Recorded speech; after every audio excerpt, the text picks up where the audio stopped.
Model activity task class सप्तम श्रेणी या सातवीं श्रेणी क्लास 7 का आज हम लोग इतिहास समाधान करेंगे। देखिए मॉडल गतिविधि कार्य 2022 जनवरी 2022 में मिला होगा। पूर्णांक जो है फुल मार्क्स है 20 मार्क्स है। देखिए है पहला नंबर एक रिक्त स्थानों की पूर्ति करें। 1 गुने 3 मतलब 3 नंबर का है। 3 क्वेश्चन है आप लोगों के पास, उसको रिक्त स्थानों की पूर्ति करना है। भारत का नाम का प्रयोग सबसे पहले डैश द्वारा किया गया। देखिए किसने किया था? यूनानी इतिहासकार यूनानी इतिहासकार कौन था? हेरोडोटस ने किया था। दूसरा नंबर देखते हैं क्वेश्चन। देखिए है कि ताजमहल डैश द्वारा बनाया गया था। किसने बनाया था? बादशाह शाहजहां। बादशाह शाहजहां लिख दीजिएगा। उसके बाद है देखिए वर्तमान पश्चिम बंगाल राज्य का सिर्फ एक डैश है, तो जिला लिख दीजिएगा, जिला। उसका देखिए 1 गुने 3 सही या गलत का निर्धारण करें, या सत्य और सत्य जो भी होगा तो इसमें कर लीजिएगा। पहला नंबर है देखिए हिंदुस्तान शब्द का अर्थ संपूर्ण भारत था, तो ये क्या था? कहीं ना कहीं सत्य है, तो सत्य यह सही लिख दीजिएगा, सत्य। मैं लिख देता हूं सत्य। उसका देखिए भारत में आलू पुर्तगालियों द्वारा खाया गया था। देखिए पुर्तगालियों द्वारा सत्य है, तो सत्य लिख दीजिए इसमें भी। और यह है ससांडिस के ने ईरान पर शासन किया, यह भी सत्य है, तो इसमें भी लिख दीजिएगा सत्य। देखिए संक्षिप्त में उत्तर दो, 1 या 2 वाक्यों में। 2 गुने 2 मतलब 2 क्वेश्चन दिया हुआ है। इतिहास के समय को कितने युगों में बांटा गया है और वे क्या हैं? तो पहले युगों का नाम, कितने भी युगों में बांटा गया है तो लिखिएगा इस प्रकार। इतिहास के को सामान्यतः 3 कालों में विभाजित किया जाता है। पहला प्राचीन, मध्यकालीन, आधुनिक, ये 3 है। तो प्रारंभिक मध्य युग किस काल को कहा जाता है? इतिहास का युग रातों रात नहीं बदला।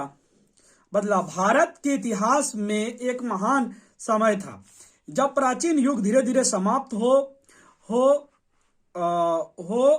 रहा था और मध्य युग धीरे धीरे प्रवेश कर रहा था। इतिहासकार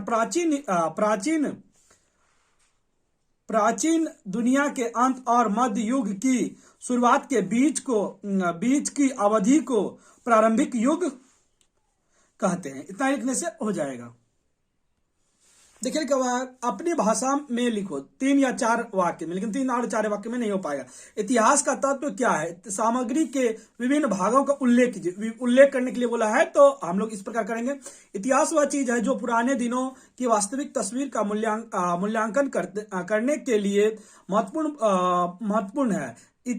यानी अतीत में हुई सभी घटनाओं के संबंध में इतिहास रचा जाता है। सामाजिक संरचना, शिष्टाचार, धार्मिक रीति रिवाज और राजनीतिक स्थिति को समझने के लिए अतीत में जिन विषयों पर चर्चा की गई है वे हैं वास्तुकला, महल, गुफा, मूर्तियां, शिलालेख, पत्रिका, समाचार पत्र, सिक्के, आदिम व्यक्ति, ऐतिहासिक पात्र, वस्त्र, सैन्य उपकरण आदि इतिहास के तत्व कहलाते हैं। अब देखिए इतिहास के सभी तत्व एक जैसे नहीं होते। एक पुरानी मूर्ति, एक पुराना सिक्का या एक पुरानी किताब कोई एक चीज नहीं है। इसलिए इतिहास के तत्वों को भी अलग अलग भागों में बांटा गया है, जैसे लेखन, सिक्के, वास्तुकला, मूर्तिकला, लिखित सामग्री, पत्थर या धातु की चादर।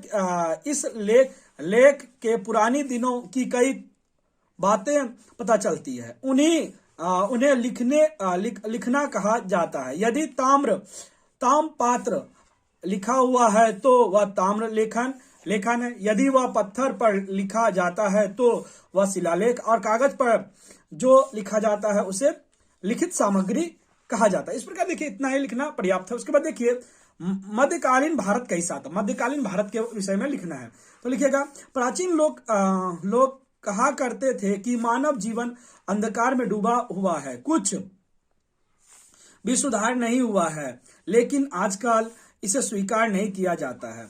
इतिहासकारों ने उस काल के इतिहास को खंडित सामग्री में लिखा है। यह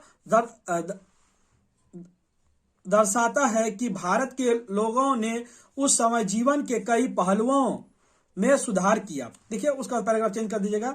एक और जहां विभिन्न नई वाद्य तकनीक का उपयोग किया गया था, कुआं बुनाई या युद्ध से पानी के आगमन के साथ बहुत कुछ बदल गया। देखिए पानी का आगमन के साथ मतलब कि नाव ये समुद्र के द्वारा यात्रा करते थे। उनके समय में बहुत से नए खाद्य पदार्थ और पानी पी सकते थे। इसका सबसे दिलचस्प उदाहरण पुर्तगालियों द्वारा खाना पकाने में आलू का उपयोग देखिए, और अभी वर्तमान समय में आलू का उपयोग बहुत ही अधिक बढ़ गया है। देश के शासन और राजनीति में कई नई रणनीतियां भी शामिल की गई।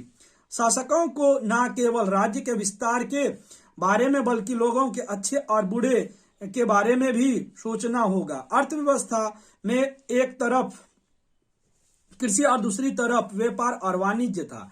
नए शहर बनाए गए, लेकिन साहित्य चाहे वह कला हो या न हो, वे